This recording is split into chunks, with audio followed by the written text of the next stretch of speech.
I'm Carrie Ann Stout, founder and CEO of Vinco Bar Review, and I'm on day 5 of sharing some of my best tips and tricks for bar prep. I'm super excited about today. You know, they say to save the best for last, and that is really what I've done here.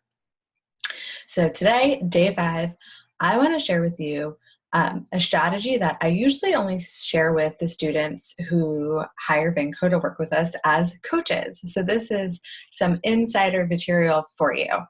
And the topic today is how to make up the law on an essay when you're not sure what to write. And really, it's not a matter of if this happens on the bar exam, it's a matter of when. Because no matter how hard you study, no matter how prepared you are, you will come up against some issue on the bar exam that you don't know fully or you've never seen before. And that's okay. It's more a matter of how you react in that moment than the fact that it happens. So what a lot of students do is just panic and write something that's totally not relevant or they don't write anything at all. And what I want to give you today is a system that you can actually use to get some points, even if you don't know what the law is. So it's a 5-step system for making up the law when you don't know the rule on an essay. So let's walk through these steps and see if it can help you pick up some points on your essays. Step number 1 is pretty basic. All you have to do is determine what subject matter you're being asked about. So, is it evidence? Is it torts? Some of these things are more obvious than others, right? So it'll probably be pretty obvious if it's torts or evidence. It might be less obvious off the bat whether it's contracts or property, or evidence or crim pro, because sometimes those can sneakily overlap, right? So start there. Start with what's the broad topic. The second thing I want you to do is identify the subtopic if you can. And the whole premise between steps 1 and steps 2 here is just to start with what you know. The more we keep the focus on what you do know, the less you have to make up and the more confident you'll feel. So step 2 is figuring out what that subtopic is. So you've determined it's evidence, but can you figure out if it's hearsay or relevancy? Even though you don't know the specific rule, see if you can get a feel for the most narrow concept. Okay, so step 1, topic, step 2, subtopic, keeping the focus on what you already know. Step 3 is where the magic starts to happen. This is where you ask yourself, well, what do I know generally to be true about this subject matter? So for example, when I think about evidence, I think about being reliable, being relevant, being fair, not wasting the court's time. These are the basic principles that are why we even have rules of evidence in the first place, okay? And the great thing about step 3 is you can brainstorm this ahead of time for every single essay subject so you never get caught off guard. So step 3 is, what do I generally know to be true about the subject? What are the basic underlying principles, right?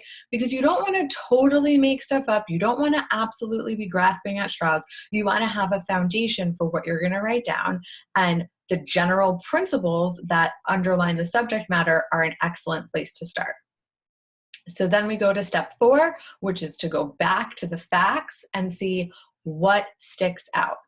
If you had a whole paragraph where you didn't circle anything or where nothing jumped out at you, go back to that paragraph and see if you missed something. If you see something that's like more than they really needed to include for you to understand what happened, right? More than they needed to tell you the story of what was going on, then go back and see what were those facts. Even if you don't know what their legal significance is, you can use them to make up the elements in just a minute.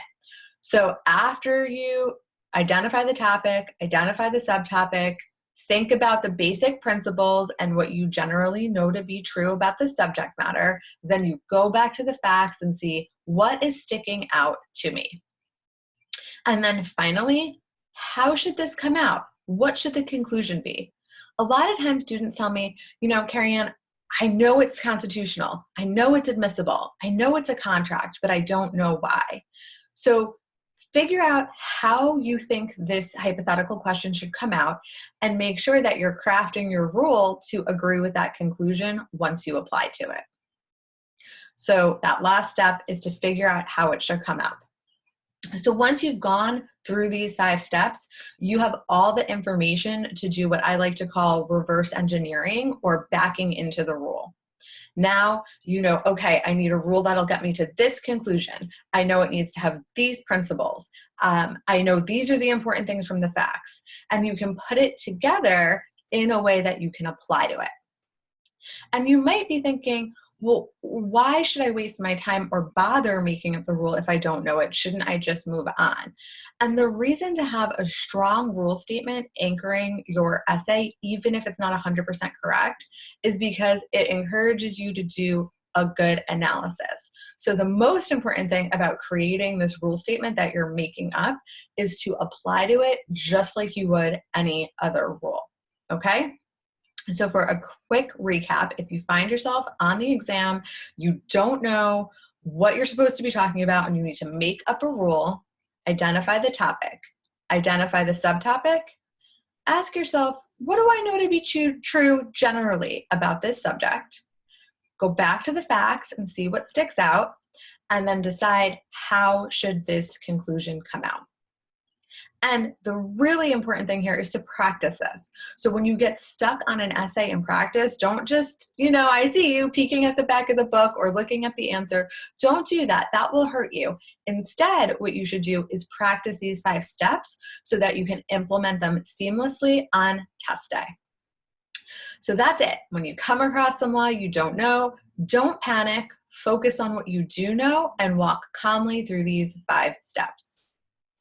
That's it. That's my last tip. These have been a really fun 5 days with you. And if you're still feeling like, gosh, there's a lot of stuff about the bar exam I still don't fully understand, and the test is rapidly approaching, it's not too late to head over to vincoprep.com/blueprintlive and sign up for a 90-minute session with a bar exam coach where you can have all your questions answered and you'll get all of our best tips and tricks for studying for the bar exam, in addition to a custom plan just for you. So this has been great. I hope you found a lot of value in these tips. And if you did, feel free to share them with a friend. Until next time, happy studying.